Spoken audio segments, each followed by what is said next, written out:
Matters Health Parliamentary Health Committee Chairman Sabina Chege has called for dialogue between the Ministry of Health, county governments and Health Workers Union in an effort to end the stalemate that has paralyzed activities in hospitals.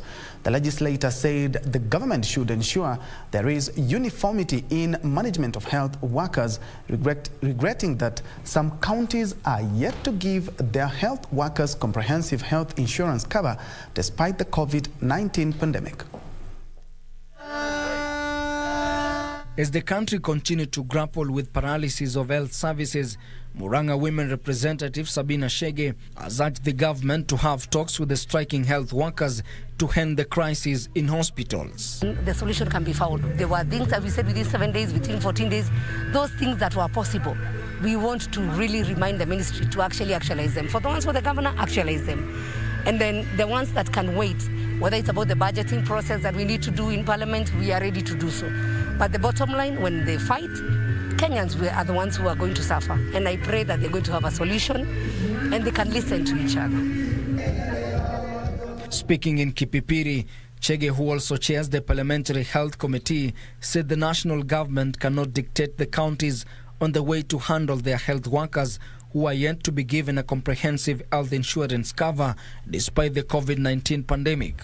We are having our health workers going on strike, but because the national government cannot dictate to the governors on what to do. So we have some counties that have covered their health workers, others have not covered them. We even saw amongst the universities, some universities are actually giving some allowances to their doctors, others are not, because there's no uniformity. And so the House Committee Chair called for the support of the Constitutional Amendment Bill, claiming will advocate for a Health Service Commission that will champion the welfare of health workers across the country. The call for dialogue coming as Kenya Medical Practitioners and Dentists Union reiterate that the union is ready for honest discussion to unlock ongoing health worker strike.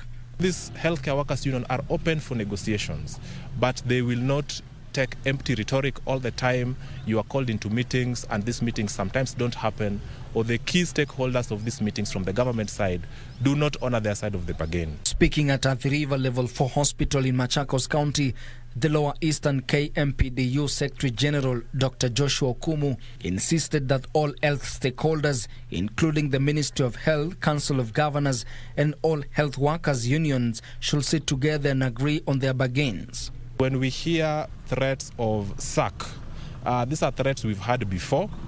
It is not the first time, and therefore we feel this is not useful to the fraternity of the healthcare workers. The minister should be more proactive.